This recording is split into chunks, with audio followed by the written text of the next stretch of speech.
السلام عليكم ورحمة الله وبركاته. أكن جرتني شماركة هوني نبغى كيسني فيا كيسني نبغى جراتني بلا ربي ساكن اسمي سيسي الراسني قبل في هايودا هايوني بايتو كنا مقدسيسا وفي شيء لي تنكي كم كيسا قلتي جرتي ميلنا كان إدينا براديمي سايدون نان هاسي بيكو إدينا برادي يمن ديميتي silkii sanarraa kaasaan jiru naanis haasaan jiru mizeejis ergee dadhabee fi sagalees ergee dadhabee fi naa deebisaa hin jiru jettee jirti. Viidiyoo tokko immoo kan inni gadhiise argee Sumayyaatiin waan ati barbaadde sii godha Sumayyaa yoollee hayyuu gadhiisi yoo naan jette hayyuun gadhiisa jedhee Saayidoon viidiyoo tokko gadhiisee jette baay'ee tokko gadditee jirti. Ani gizee duraasii farankii narratti hojjetanii farankii narratti hojjennan eddeemmoo farankii narratti hojjetanii maqaan kun nan badiin jedhee dirqama isa argachuuf hin qaba jedheeni nama nan jaallanni wajjiniin fiigaa ture kan isheen jettu jechuudha. Namni addee ani dhiisu jedhe maqaan illee durallee na badeera jedheeniyyuu hannaan taane hannaan jaallanni wajjiniin hani fiigaa ture. Amma immoo yoo wanni nan hiikillee yoo jette yoo wanni jedhu baay'ee tokko maaliif hani sin narratti fakkeenya fudhadha kan sin jaallanne wajjiniin jaallattanii fiiginaa. Ani maatii koo duubatti qabee waan qabu duubatti qabee isa wajjiniin bahee maal keessaa baheen immoo dhufee isattis dabalame waan hundaa duuba godheeni isatti dabalame jireenya kootii bultii kootii jedhee kan jettudha kan isheen haasaa jirtu jechuudha. Namoonni gargariin immoo hayyoo ati maafi ilmoon godhattu maafi ulfootu naan jedhu qilleensarraan ulfaa'ee qilleensarraan alaa kan isheen jettee jechuudha. Qilleensarraan ulfaa'ee qilleensarraan alaa. Aniif Saayidoo Oddee walitti dabalamnee waggaan keenyi kunoo kanadha ganna kanadha.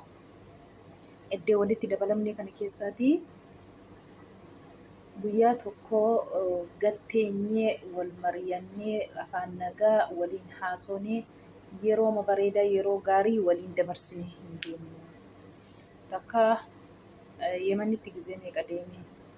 Yemen irraa Sumayyaan dhuftannaan Gondor hin jira isheen jette Gondor deeme. Baardaar hin jira jette Baardaar deeme. Yemen yoo hin jira jette Yemen deeme.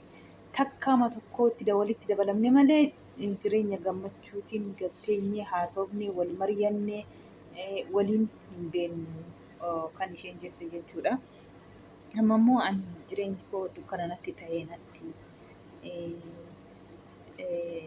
inni kan inni abdateeru lama qabaattiidha. Lama qaba. Yoo naa dhabee Sumayyaan dhabu. Yoo Sumayyaa dhabee immoo naan hin dhabu. Kanaafi lamaan keenya jidduutti kan inni jedhu keenya immoo dubartiin umuriin achi dhaabatee nafu dhiirra hin fe'e yoo ta'eyyuu dullumis ilmoo argachuu danda'a. Nuti immoo yeroon keenya yoo nurraa darbee ilmoo argachuu hin dandeenyu kan isheen jechaa jirtu jechuudha. Kanaafuu sila namaaf jedheen na fuudhetee na hiikuuf na fuudhetee ani hin beeku.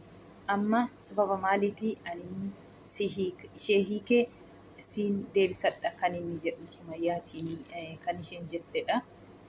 Kanaafuu maaliifi nama siniin taane nama siniin jaallanne wajjiniin hin fiigina. Anarratti ilaalladha anarratti fakkeenya fudhadha kan isheen jettu jechuudha.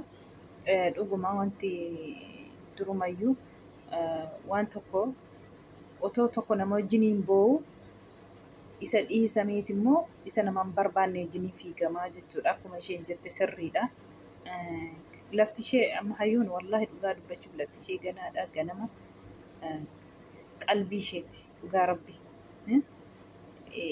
gammachuu hin qabdu jechuudha. Kun akkuma argitan kana yeroo sana ofirraa dhiiste tokko fataa itti qabattee too jiraatte akka kanaa jidduutti hin rakkattu jechuudha. Asiin illee amma Sumayyaan gaaffii dhiyeessitee Yasuuf ila jidduu kana ilma waraabaa jira. Sayidoon illee jidduu kana Yemen keessa gara Itoophiyaatti deebaa jira kan inni jechaa jiru jechuudha. Jidduu kana viidiyoo waraabaa gadhiisaa jira jechuudha Yasuuf. Isheen illee yuutuubiirra fagaadheera garuu amma waraabdee gadhiiste jechuudha. Sumayyaa waan lama dhiyeessitee waan lamaan kana immoo ani asirratti hin dubbadhu yoon ishee eeyyamsiise malee. Hayyuun immoo waan taatuufi miti.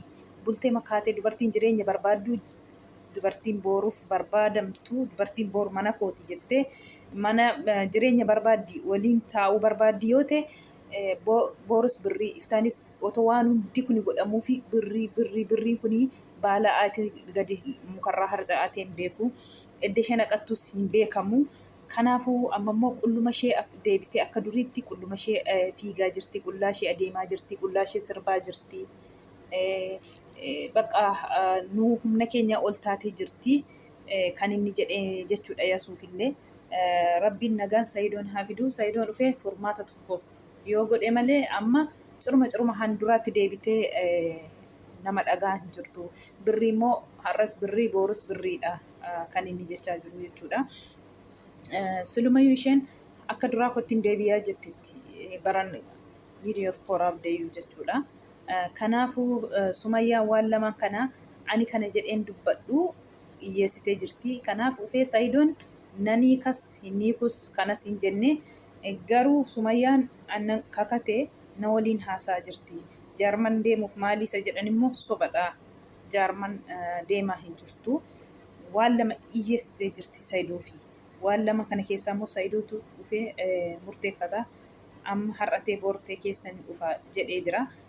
Inni isheen dhiyeessitee fi tokkoffaa yoo hayyuu gadhiisan araaramaadha Sumayyaan. Isa lammaffaa immoo ani hin beeku waan lama jedheera. Kanaafiyyuuti Rabbiin wallaahi laazim waggaan otoo hin beekin dhufee argitanii amma hayyuun hoggaan keenya ganna kana jette dhugaa subhaanallah wallaahi laazim.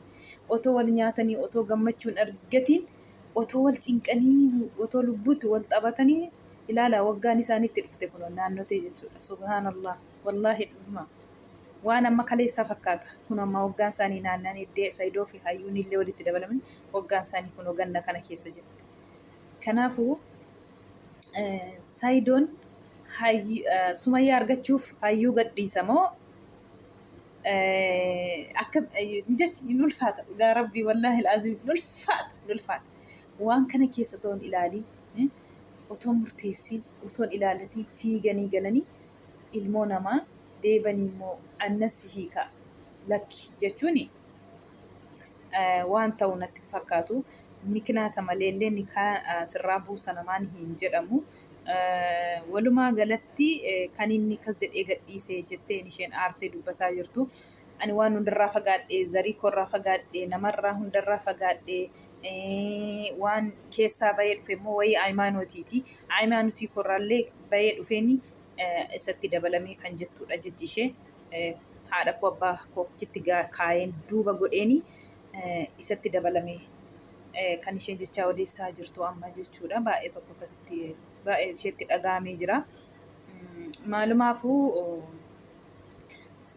Sumayyaanis akkatti dhuftee fi hin beetti laphee Sayidillee Sayidiyyoon argachuu qabaate ishee gadhiisuu qabaadha waan isheen murteessitee jirtu jechuudha.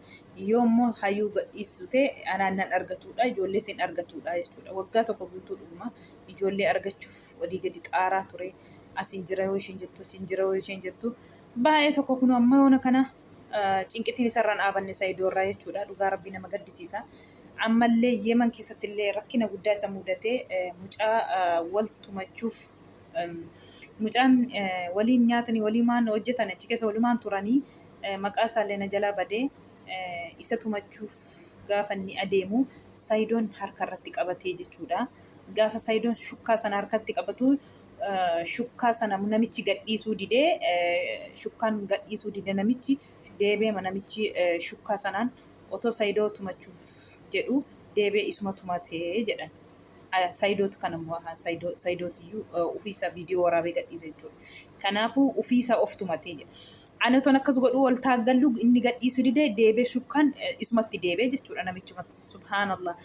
Yeroo tokko nan ajjeesa jettanii mana baatanii du'uutu jiran. Dhugaa rabbiiti wallaahi.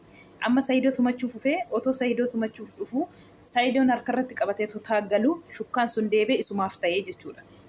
Isaa boodan dhiigee poolisoonni yaa'anii dhufanii poolisoota bajaajii akkas wayin immoo darraaja motorsaayikilii yoo ta'e malee hani seeraatiin mangistiitiin yoo deemte nama adabsiistii jedhanii achiin viidiyoo waraabee hani seera qabeessaan dhufanii akka gaafa duraa tokko gaafa intinii irraa basboora fudhatu motorsaayikiliitiin dhufan miti gaafa sana akka sana homaa rakkinaan qabu yoo waraabamii jedhe inni makiinaatiin dhufanii seera qabeessaan dhufan immoo nama adabsiisaa jedhe.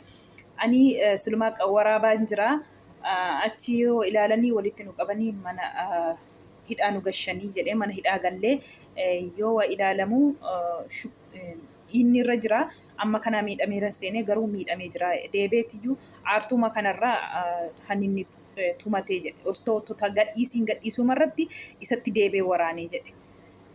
Isaa booda viidiyoon isiin jira achi nu adabanii maaliif makiinaallee waraabdee minaaminii jedhanii achi na tursiisanii waannaan gooddanyoonni koo waannaan poolisii hin jira isatti bilbilee inni achuma taa'ee bilbilee gadhiisaa jedhee gadhiisaa jennaanii na gadhiisanii annagaan mana hidhaa keessaa bahee jira garuu inni achitti hafee jira. Wanti inni fiisa achitti hafee immoo achi keessattis yaalamaa jira. Gizee na tumachuuf deemu sana viidiyoo waraabamee jira. Viidiyoo sana arganiitiyyuu sababa kanaatti anillee mana hidhaa sana keessaa bahuu danda'e kan inni jedhedha.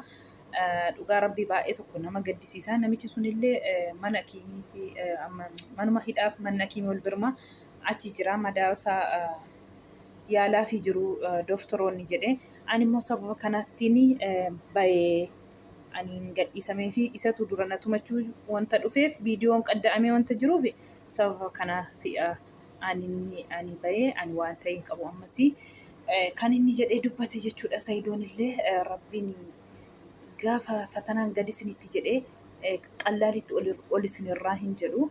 Rabbiin fatanaa kana ol isarraa haa qabu malee wallaahi fatanaa baay'eedha. Fatanaa biyyaa deemillee fatanaa bakkuma fe'ettu. Kanaafis kan inni dubbatee jiru kanaaf amma ani inshaa Allah asiyoo keessatti gara Itoophiyaatti hin deebi'aa yoo rabbi jedhee kan inni dubbate Saayidoon illee jidduu kana keessa hin galaa jedhee Yasuufis illee kan inni dubbataa jiru tikeettii kuteeraa fi tikeettii dura kutee inni gubatee ammallee lammaffaa tikeettii muramee jira kan inni jedhee jechuudha. Yasuufi hayyuun akka kanaan lapheen cabee gadditee jirti. Abshirii hayyuu inshaa Allah.